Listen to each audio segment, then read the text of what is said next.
অন্নপ্রাশন বাড়িতে গিয়ে এইভাবে অসুস্থ হয়ে যাবো আমি কখনোই ভাবিনি। পুরো দিনটা আমার মাটি হয়ে গেল। চলো তাহলে ভ্লগটা ১ম থেকে শুরু করি।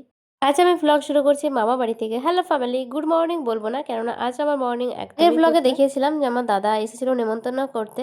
সেই উপলক্ষে আমরা চলে এসেছি মাসি বাড়ি। আছি এখন মামা বাড়িতে, কেননা আমার মাসি বাড়ি আর মামা বাড়ি একদমই পাশাপাশি। যাই হোক, আজ দাদার মেয়ের অন্নপ্রাশন। দাদা এদিকে সকাল থেকে কাজ-বাজে লেগে আছে।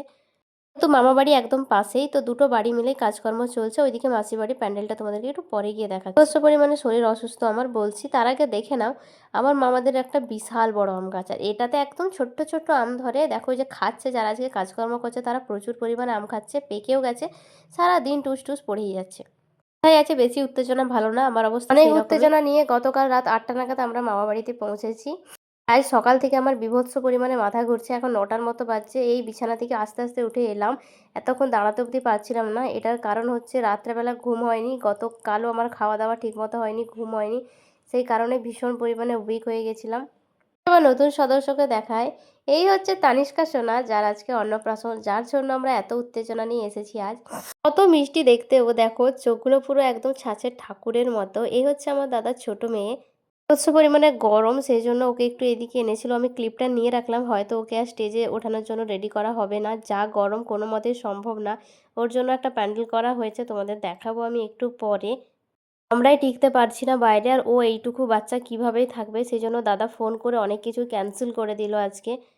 এর মধ্যে বলে রাখি, ওকে স্নান করানো, ভাত খাওয়ানো গতকালই হয়ে গেছে মন্দিরে, মানে ঠাকুরের কাছে গিয়ে ফুলটা খাইয়ে এসেছিল। এই সাইডে চলছে রান্নাবান্না। রান্নাবান্না বলতে এইদিকে ভাত আর ডালটা হচ্ছে, ২ দল রাঁধুনি এসেছিল। তার মধ্যে দেখলাম এইদিকে হচ্ছে ভাত আর ডাল, আর ওইদিকে বাকি কোর্সগুলো হচ্ছে তোমাদের এই হচ্ছে দেখাবো। তান্নার বসার জায়গাটা, কিন্তু এটা এখনো অবধি পুরোপুরি সাজানো হয়নি। বেলুন-টেলুন দিয়ে সাজানোর কথা ছিল, কিন্তু দাদা ফোন করে ক্যান্সেল করে দিল। বীভৎস পরিমাণে গরম দিয়েছে, বাচ্চাটাকে এখানে আনাই যাবে না। চলো এবার মেন কোর্সগুলো তোমাদের দেখাই কি কি হচ্ছে আজকে। এইদিকে দেখতে পাচ্ছি পটল চিংড়ি পুরোপুরি রেডি, আর বীভৎস পরিমাণে গরম আজকে, মানুষগুলোকে দেখেই কষ্ট লাগছে।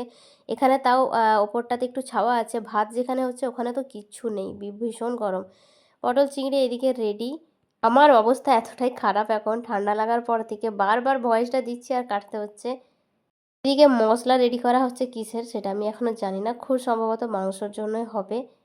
আজকে প্রায় ৩০০ থেকে ৪০০ লোক খাওয়া দাওয়া করবে। যেহেতু তার নাম মুখে প্রসাদ হয়ে গেছে, সেই জন্য আজকে ছিল শুধুমাত্র আত্মীয় স্বজন বন্ধু বান্ধবদের ডেকে খাওয়ানোটা।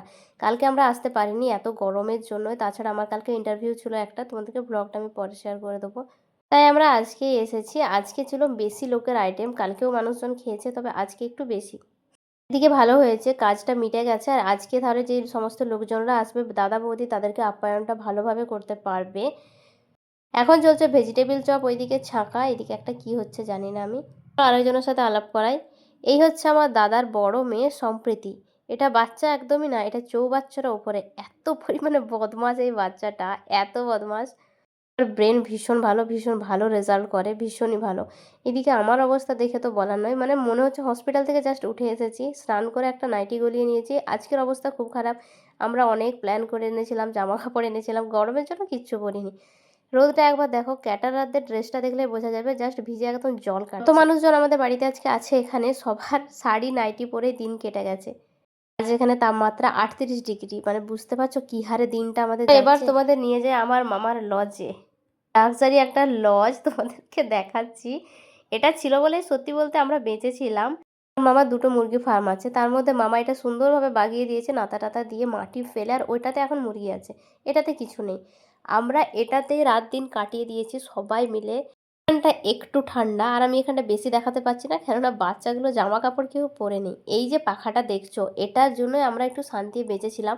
ফার্মে রাখার জন্য বড় মামা এরকম একটা পাখা কিনেছিল অনেক আগে, তো সেটাতে আমরা সবাই বেঁচেছিলাম। প্রচুর বাতাস, গোটা ফার্মটা একটা পাখায় কাভার করে দিয়েছিল। মাঝখানে এসেছিলাম খাবার জায়গায় দেখতে, এখানে এসে দেখলাম এখানে থাকা আর জ্বলন্ত চিতার উপরে বসে থাকা একই ব্যাপার। মানুষগুলো যে কি কষ্টে খাচ্ছে বলে বোঝানোর মতো না। আবার ফার্মে চলে এসেছিলাম। এদিকে সুমনদাকে দেখে আমার এত পরিমাণে হাসি পাচ্ছিল, বেচারার অবস্থা ভীষণই খারাপ হয়ে গেছে শ্বশুর বাড়ি এসে। আমরা ভাবছি যে ফার্মেই খাবার এনে খাওয়া দাওয়া শুরু করে দেব। প্যান্ডেলে গিয়ে খাওয়া সম্ভব নয়, শুধুমাত্র ভিডিও করব বলে আমি এসেছি এখন খেতে। যেমনটা বললাম, বাবা আরে ভাইটাই সবাই ফার্মে নিয়ে গিয়ে খাবার দাবার খাচ্ছে। ওখানটাতে ঠান্ডা, এখানটাতে টিকা যাচ্ছে না, মানে থাকা যাচ্ছে না প্যান্ডেলটার ভেতরে।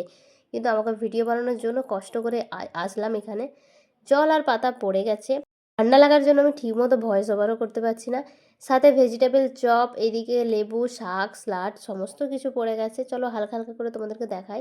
তারপর পড়ে গেল পোলাও, এটা আমার খুব পছন্দের। এরপরই চলে এলো চানা পনির। দুর্ভাগ্যবশত আমার পাতে একটা পনিরও পড়লো না, অথচ যথেষ্ট বেশি পনির দেওয়া ছিল তরকারিতে। তারপরে পড়লো পটল চিংড়ি। এদিকে ভাত আর ডাল দিয়ে আমি শুরু করে দিয়েছিলাম খাবার। তারপর পড়েছিল মাংস। ভ্লগটা বেশি বাড়াতে পারছি না আমি, দেখানোর মতো আজকে কিছুই নেই। গরমে সাধ্য শান্তি সব আজকেই বোধহয় হয়ে যাবে। বিকেলবেলা মামার গাছের একটা ফ্রেশ ডাব খেয়ে ভ্লগটা এখানেই শেষ করলাম। দেখা হচ্ছে পরের কোনো ভ্লগে। আজকের মতো আসি, টাটা।